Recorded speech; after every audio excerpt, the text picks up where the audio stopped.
Friday, the final day of the week. These are the voyages of the program Unsportsmanlike Conduct.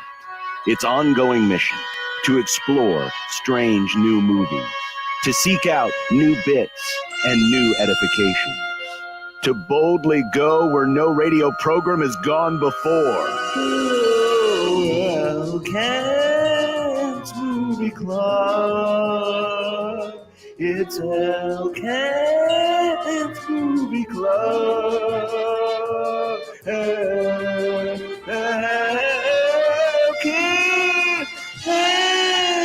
Movie Club.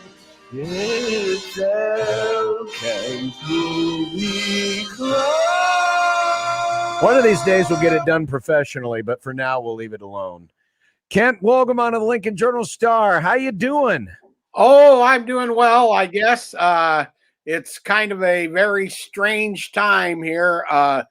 As you probably know, the Journal-Star building has sold, and we have to be out of there by 1 week from today. And so you don't realize how much crap that you accumulate over the decades until you have to go through it all and box it up and, you know, bring most of it home eventually. I probably got 10 boxes worth of books sitting on a desk next to mine that I've been going through. Yeah, it's very, very odd days at work at the moment. Will you be moving into a different building, or are a lot of you going to office from home? No, we will have a building in that Telegraph area there, 21st and N Street. Okay. But not until October, apparently, because they have to build it out. So I will be working right here in my lovely basement for the next 2 months, probably.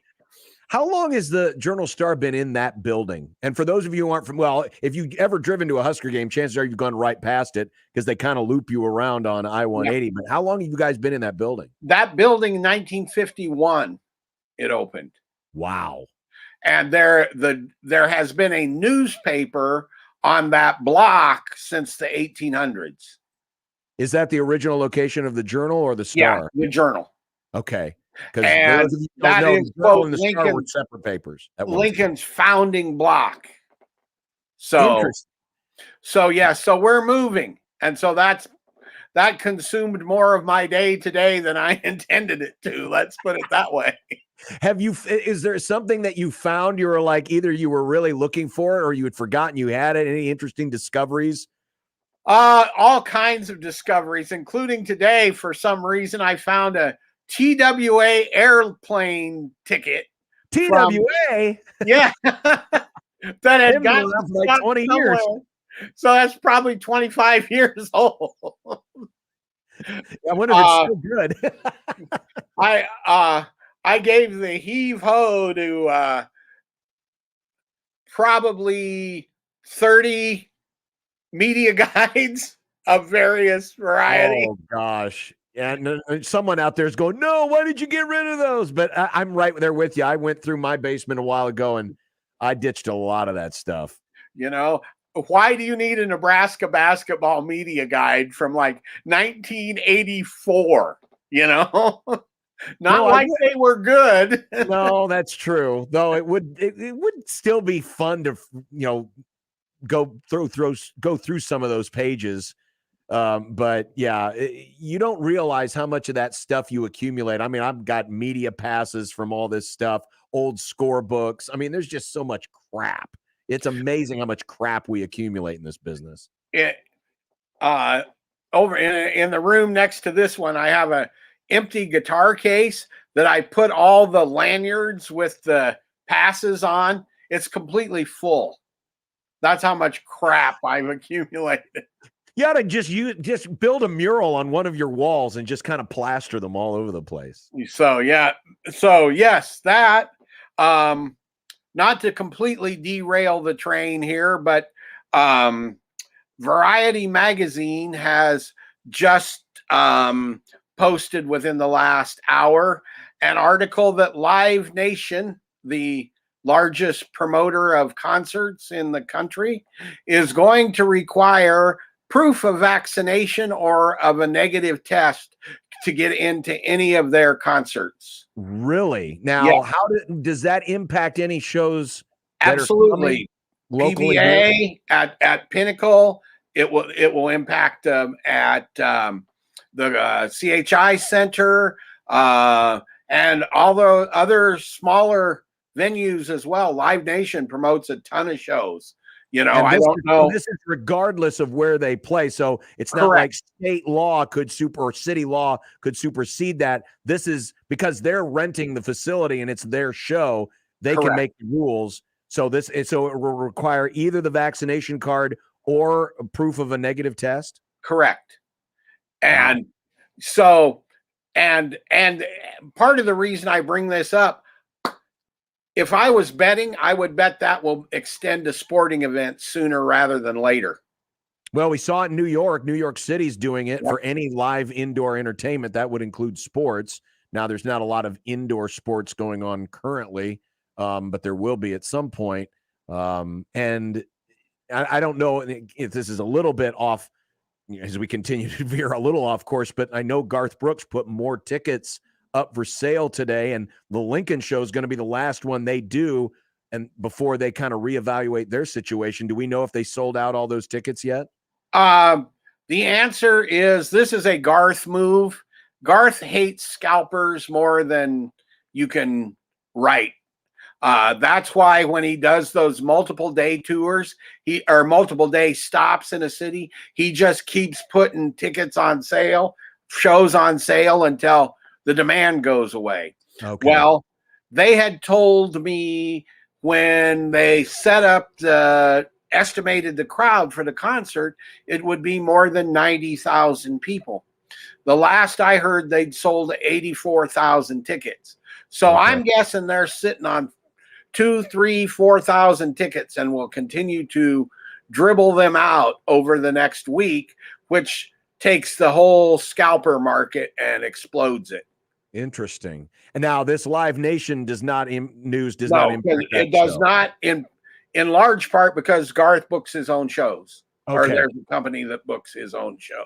But Garth that's interesting he doesn't stuff go through Live Nation. because there are a lot of shows that were scheduling to resume at CHI Health Center and at Pinnacle Bank Arena. And if it's a Live Nation show, they're going to require this. So it's something worth keeping in mind. Obviously, you'll want to check check the website. Yeah, they'll be announced. This is just a memo that got escaped from Live Nation. So it hasn't been officially announced, but I'd heard for the last week that this was on the way. So It doesn't come as a surprise, but that, and I think you're going to see that across virtually every, I call them mass gathering type venues, done by the private sector. So it, in part to guarantee, how do I want to put this? It's a liability thing for the promoter and for the building. And it is not so much a political act to defy the governors or whatever that don't want the mandates. They're doing this for liability, and it's going to keep people safe. Yeah. But, if you want to pitch a fit about it, there's nothing you can do. It is already long legally established that they can do this. All right. Well, got some good information to know, because I know there's a lot of folks looking forward to returning to some concerts here or other shows that are put on. And as you said, Live Nation is the biggest of the national promoters. And so this is going to affect a lot of shows, including those that are going to be happening here locally. Now on to our movie this week. It's Mississippi Burning. 1988 was the year. Willem Dafoe, Gene Hackman in the starring roles. This is loosely based on the 1964 murders and the investigation of the murders of 3 civil rights workers who were pulled over for a traffic stop, then released, and unfortunately were released practically into the hands of the Ku Klux Klan, who then committed these murders. The FBI eventually investigated. Now, this is not a one-to-one trying to retell the historical story. A lot of the names have been changed, and certainly some of the stuff surrounding the murders have been changed, but it's loosely based on it. And I don't know what you thought, Kent, but, you know, this is a 32, 33-year-old movie. I'm curious to know what your thoughts are in regards to the telling of the story through the lens of 1988 versus if this movie were to be made today, because there was a lot of criticism back then, but I would think that the criticism, if they would have done the exact same film and released it today, that A, either would have been made very differently, or B, if it was made the same, that the criticism would be even more pointed than it was 32 years ago. I agree 100%. And the majority of the criticism, rightfully, and in fact, I liked this movie when it came out quite a bit, but I even mentioned this. The biggest problem with the movie is you see nothing from the viewpoint of any of the black characters, right? It's all these white people. And the messing with the history doesn't bother me. They don't portend to say this is doesn't open saying this is the story of, right? It's a fictional film. And that didn't bother me nearly as much as it bothered some people, because, you know, you telling me the Tombstone movies are accurate to what happened, right? Exactly. So, you know, so that didn't bother me. But the idea that you made this movie about the civil rights movement and the murders and all of that, and you have no black characters prominently featured, you have none of that viewpoint comes into the movie. That to me is its biggest failing. However, on the other hand, it's a really good crime thriller, right? I mean, It really is. And that would still work today. And as far as technically making it, this thing won the Oscar for Best Cinematography for a reason. It is a visually striking, powerful film. You can almost feel like you're there, you know? Yes, historically, it looks very, very timely. I mean, you know, and I always like these period pieces I always kind of glance into the background to see, hey, is this legitimate? I mean, we even went down to the nitty gritty of when you would walk into the barber shop or they walk into the house for the sheriff's deputy and he's watching the Cardinal game and I hear Jack Buck. I mean, I listen for those little tiny things, but yeah, the visually, this picture is very powerful, even though, to your point, some of the heart of the story, for example, there's really 5 main characters. You have the Defoe and the Hackman characters, which are FBI agents. Then you've got the crooked sheriff, his crooked deputy, and then Frances McDormand, who plays the wife of the sheriff's deputy. Those are really like the 5 central characters. They're all white. And the only black characters in this are, I mean, they're in the background. Right. And you know, occasionally there's episodes where some black youth are being abused, they're being chased out. There's the preacher and his son. But again, they're such peripheral characters that they almost don't matter. And that was a little strange to me, because I initially thought coming into this film, Kent, that we would get this more through the eyes of whether it's a civil rights leader or whether it's the family of the slain civil rights or somebody that kind of gives us that emotional. It's very emotional, but it doesn't like bring us into, you know, someone who has actually victimized here. Instead, that's almost outside of, you know, the central core of the story, if that makes any sense. Well, it's exactly what it is. You're 100% correct. And that is like I say, that's the major failing of the film. And I don't know how they could have brought the 3 guys that got murdered into it, frankly. Right. I don't If see the how they story's could have about the done that. investigation, they have to be dead in order to investigate something. Right. But just for example, they were working with an organization called the Congress of Racial Equality, CORE, the real ones. They could have brought in a character that was one of the leaders in that movement, right? They could have also brought in historically the people, Dr. King and the people that pushed for this to be investigated and to keep the crime prominent and not let it get buried by this crooked Mississippi justice. And all that really happened. And you could have brought those in, and that would have given the film a little more. And then you could also brought in the families. And they didn't do that. That to me is it's failing. However, on the other side, let me put it this way. The other failing of the film is not its fault, okay? But the reality of the matter is that J. Edgar Hoover and the upper end of the FBI were way more interested in investigating King's sex life than they were in dealing with this crime, and they basically had to be forced into doing it. And that doesn't come through in the movie either. No, because if anything, Kent, it almost makes all of these white FBI agents out to be heroes doing this for, a greater cause. The Defoe character is gung-ho about bringing an end to this.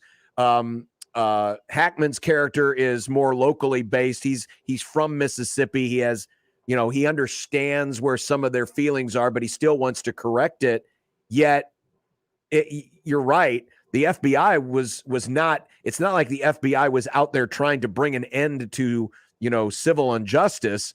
They were more interested in fighting communism and making sure that Martin Luther King's past wasn't totally squeaky clean. And I saw that in some of the reviews. Was there were a lot of folks who were disappointed that it made the FBI out to be very almost lily white heroic, to pardon the pun, when in fact their story was a little more complex as well. The FBI story was, but the actual agents that investigated really were the sort of heroes of this, and particularly the guy on whom Willem Dafoe's character is based really was kind of he was the guy that got this done, so to speak. I think about it, and like I said at the outset, I think if this movie is made today, it's made differently, and it has a different message. Obviously, with everything that has happened in our society since then,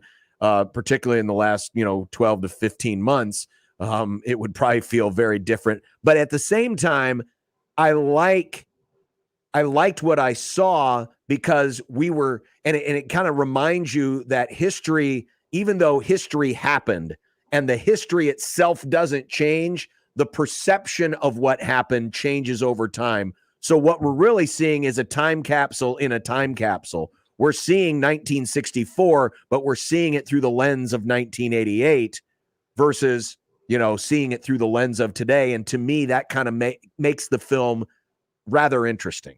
I agree. And the other lens that the director is English. Alan Parker is an English director. So that put a little different spin on it as well. His name is Tashi, by the way. We've been visited by my cat. Yes, the cat is here right in front of the screen. Thankfully, he's not pointing the other direction, if you know what I mean. But good to see that Tashi's doing well. Like you said, awards for this film, Hackman. Is this one of the earliest films where Frances McDormand is the role for which she first got attention? I don't think it's her first movie, and she is the conscience of this movie. Absolutely. She really is. And she's so good in it. And you go, that's 1988. and she just won the Oscar for Best Actress in 2020. In the film we saw earlier, Nomadland. Yeah. I mean, now that's a career. Yes. You think about it. She's and the roles that she's done, and I frankly, until I watched it the other night, forgotten she was in the movie. Yeah. Oh my God, it's Frances McDormand. Well, and we hear so much about, especially with females, that they age out. It's hard. It's hard to have like a Tom Hanks like career where it can go 35 years because you don't see as many of the elder stateswomen, for lack of a better term, but she is certainly one of them, because here she is 32, 33 years ago, and today she's still winning Academy Awards. By the way, this was nominated for Best Picture. Hackman got a Best Actor nomination. Parker got a Best Director, but the cinematography was the only one it won for back in 1989. But still, and I had it in my top 10 of the year. I looked. It was in. I think it was in my top. I usually do 20, and I don't remember. I think it was 10 or 11 on my list for the year. So I liked it back then. I do have a relatively, let's just say, unusual story about the screening. We had this. I wanted to hear this story. We had a screening room in the Stewart Theater, up on the 3rd floor, up above where the theater was. And it was a lovely little 20-seat screening room, nice reclining seats and yada yada. And this was back in the days when movies came on reels, on film, right? Actual film. And this is a 6-reel movie, as I remember. And the way it would work is we'd watch the movies in the daytime. So the people that worked at the theater at night would build up the movie. And by build up the movie, that means they literally tape together the reels from one to the next to the next to the next. So it could put it on a big platter so it'd run through, right? So whoever it was that built up the movie, we get in there and all we did was push a button, because it was, film buyers and me and people. I wouldn't know how to run a projector if I had to, right? So all you had to do was push a button. So we pushed the button, the movie starts, and it starts on the 2nd reel. So they strung it together in the wrong order. Well, get this. Then comes the 3rd reel, and it's like, okay, you can kind of figure out what happened in that 1st reel. Then comes the 1st reel. And it's like, okay, we can ride through this if it's, the last 3 are in order. Not so fast. Then came number 5. Oh no. And so we just punched out, and it was like, we got to rebuild this movie and watch it again tomorrow in order. Imagine watching a film with all of the major acts completely thrown about. Yeah. Oh. It's the only time that ever happened. And it was like, what? Must have had an intern working that day or something. Yeah, who knows? Yeah, the only other time that I've had to watch one twice at a screening, one of the Batman movies they made on IMAX, we were watching over at the IMAX Theater in Council Bluffs. Yes. And there's thunderstorms that night. And, those movies are like 2.5 hours long, right? So it gets to about the 2-hour mark, shkaboom, power goes out. Oh, gosh. Those IMAX projectors take over an hour to power back up. So we got to come back the next night, and digital IMAX, you can't start in the middle. You got to go back to the beginning. You got to go to the beginning. So we had to watch the whole movie again to get the last 20 minutes. I hope it was worth it. It was. I think it was maybe the second Christian Bale Batman. Oh, okay. Oh, well, that's the Dark Knight. That's the best one. The Dark Knight. That was it. I get those titles confused. I can't remember which Yeah, one. we have Batman Begins, Dark Knight, and Dark Knight Rises. I think Yeah, it was a Dark Knight. Yeah. Speaking of which, one of the things that will be coming home is I have a very nice Batwing metal thing they sent that says the Dark Knight on it. Ooh. See, there are treasures you find when you have to clean out your office. It's a good Yes. Well, absolutely. I told young Nick that we're going to correct an egregious wrong with our next movie selection. So next Thursday is the Field of Dreams game in Dyersville, Iowa. Nick is a native of Iowa who said he applied for tickets to go to the game. He's never seen the movie. Oh my. Okay, next Friday, I have a Garth Brooks press conference at 3 p.m. So perhaps we can do this earlier or later. All right. Well, we'll figure out a time. But the film next week. You've never seen Field of Dreams. He's never seen it. My parents weren't big into baseball movies or sports. I never had the chance. It's bigger than a baseball. Never seen Field of Dreams. I've seen Angels in the Outfield. Oh, that's my God. Jeez. Well, it is streaming on not only is it Angels in the Outfield, it's the Angels. It literally is the Angels. Well, it is streaming on Peacock. And so I told you, don't drop the Peacock subscription after the IndyCar race is done. Keep it or watch it before, whenever. But Field of Dreams is streaming on Peacock. And in honor of the baseball game next week and the fact that Nick has never seen it, we're going to correct this terrible error. Probably for the best. Next week. And we'll figure out a time, Kent. We'll arrange it so we can reconvene with the movie club. But Field of Dreams starring Kevin Costner and James Earl Jones next week on the movie club. Sounds great. Appreciate it. Get your nap in so you can stay up late and watch the gold medal game. And we'll talk to you next week. The staying up late part isn't going to be bad. It's the going down back into the office tomorrow and loading out 10 boxes of books. It's going to suck. Garage sale at Kent's in the next couple of weeks. Stand by. You got it. If you find another battering, can I have it? Sure. Awesome. Thank you. All right. Deal. All right. See you later. Take care. See ya. There he is, Kent Wogemont of the Lincoln Journal-Star. Dundee Days is coming up in 2 weeks, August 21st. Come out, smash the dash.